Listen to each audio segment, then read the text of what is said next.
Hello and welcome back to the channel. This is our wrap-up video for 2024. We started this channel in January of 2024, and here we are 1 year later. We started with 0 subscribers, 0 followers, and 0 plays on all platforms. And now we'll share with you what we learned in our first year on YouTube. I'm Mark. I'm Justin. And we're My Loving Tiger. We started this band 17 years ago. Now we're back. To revisit, re-record, and re-release every song we've ever written. So come and join us. So, what did we learn in our first year on YouTube? A lot.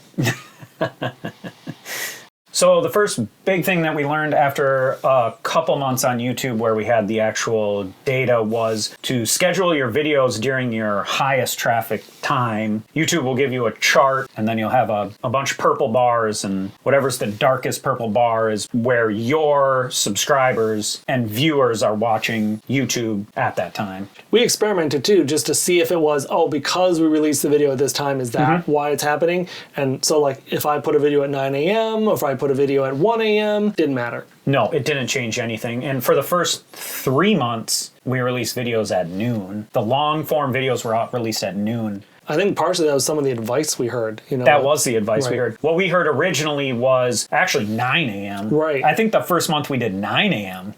Because, we did. Because the advice was get there at 9 a.m. and then when your viewer gets to work or whatever and sits down and then they pull their phone out, your video's ready for them to watch. That did not happen. That was not, for our channel, that was not good advice. As soon as we moved to 3 o'clock, the videos got way more views right out of the gate. Right. But follow that chart. That's what helped us get more views. And that's like a change you can make that's easy and you see immediate results. Another thing we learned is that titles and thumbnails take a lot of work, but that is the sole way that people are going to find your videos is click through. Yes. It's so much effort to come up with all the titles. We release 2 videos a week every single week. And so you have to do 2 thumbnails, 2 titles, 2 descriptions. And it's just a ton of work. Like once we hit like month 6, we were like, oh my God, another thumbnail? How am I going to come up with another idea for a thumbnail? And also our video type is not like, now we jump off a mountain, now we bake a cake, now we lock 300 people. We're always doing music and we're always recording guitar or bass or drums. Right. Yeah, but it is the most important thing because when you have very little subscribers or no subscribers when you start, that thumbnail on the browse or suggested or if you get on the home page, that's what's going to get people to click. The title's what's going to get people to click, and that's what's going to get you views. And then that in turn, YouTube sees that and then they go, oh, well now we'll suggest this to more people, and then you get more views. You've got to put the effort in. You can't just phone in the thumbnails or the titles. Right. The next thing we learned was that shorts are the quickest way to get subs. Many folds. Way quicker. Our long form videos will get 2 subs. I think the one that got the most was 6. And that's 100 and some odd videos this whole entire year. And the most subs we got were 6 on one of them. But we would get shorts that would get 14 subs. Right. And currently we have 850 subs. And I would say 750, maybe even more, 775 are from shorts. Yeah, easily 3/4 of them, if not more. I would say 90% of the subs come from shorts. So if you do have the ability to make a lot of shorts on your channel, it is definitely the way to get the quickest number of subs, and especially if you're trying to hit that 1,000 sub mark, which is part of the monetization of your channel, shorts are the way to go. While they do get you subs, you can actually tank your long views because people who are watching shorts will click through, and if they don't watch your long, then it looks like you have a bad long. Yes, you have a negative metric. So the next thing we learned about shorts was, we're blasting out all these shorts, and we were linking all of them back to the long form video that the shorts were coming from. And then that worked for 1 month because I think YouTube was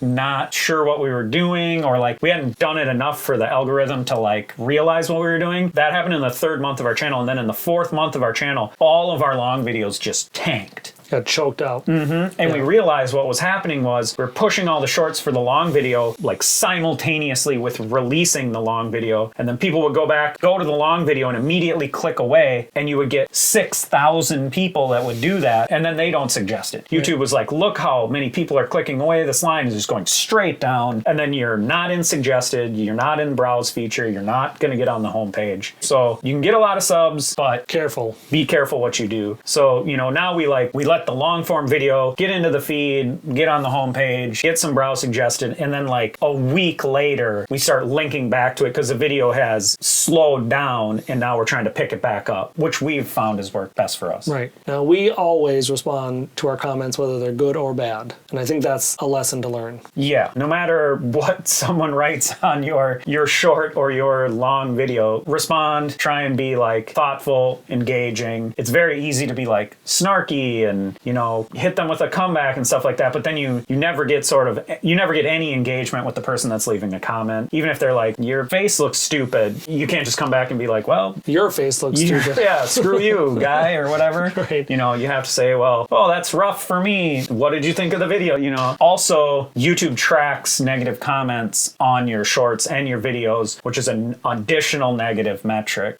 So if you get a bunch of, you know, hate or negative comments in your comment section, YouTube will again take you out of suggested, take you out of browse. It has, I assume, some sort of like AI function that follows like, you suck and screw this and whatever. So then if you come back with a negative comment, now you're just doubling down on that. But yeah, I mean, we're a band. So if people are like, I don't like the music, I don't like your guitar, like, why is your hair so stupid? You know, like, we leave all that stuff in. Yeah. You know, we think that's fun. And also that's why we have the channel. Like, we want people to critique what we're doing. Right. If we didn't want people to critique what we were doing, we wouldn't put it out there like that. Is the art in a vacuum? No. So right. Another thing we learned over the course of the year was to do what's right for your channel. Try to stay true to your brand, your genre, your niche. When you watch those videos and listen to people that are like, how to get more views on your channel, how to get more, those things help, but only in a certain type of way. You know, we're a band. We post videos of us recording our songs and stuff like that. And so we try and stick with that niche. A lot of the advice you get is like, oh, come up with a thumbnail, come up with a title, and then do your video backwards. And that's fine if that's the kind of channel you have. But if you don't have that channel, that is not good advice. Like, all of your views are going to be from being on the homepage, browse, suggested again, and that's YouTube's algorithm. And if you're changing your niche or you're just jumping from video to video to video, YouTube can't figure out what you're doing, and then YouTube is confused and they don't know if they should suggest you here or there. It'll also like tank your numbers. Another thing we learned, but we sort of set out with this in mind, is to stay consistent. Yeah. We set a plan and we pretty much have stuck with that plan. Yeah, definitely. And that was like the one piece of advice we got right out of the gates that we really took to heart was stay consistent. Like, have your days that you post, have your times that you post. We shifted like 4 months in, but that was based on data that we received from YouTube. But that is definitely like what YouTube is looking for. Like, if you post every Tuesday and Thursday, they want you to post every Tuesday and Thursday. If you post at 3 o'clock, like, you have to stay consistent. If you just do like, oh, I did a video this week and then next week I took it off and then I did 2 videos, YouTube does not like that. I think that's both an algorithmic kind of advice, but it's also like an artist advice. Like, keep producing your art, keep working on it, because that matters more than the like feast and famine inspiration. That's also like keeps you motivated. Right. Like, if you know that you're doing 2 videos a week, then you're doing 2 videos a week. You know, right. if you stay consistent, you're not like, not this week, not next week. Yeah, keeps you personally motivated, but also keeps YouTube happy. So yeah, it's important to stay consistent, and it's just hard work. Unless you go viral, you just have to put in the work and you will see the results. So in closing, thanks to everybody that subscribed to the channel this year, watched a video, watched a short, left a comment, interacted. We really appreciate it. We're super glad that we actually found a community of people. We were really worried that we might just like go off into the ether and you wouldn't see anything, into a black hole. But it's been really great for the whole year. Building the story. Yeah. Building the story.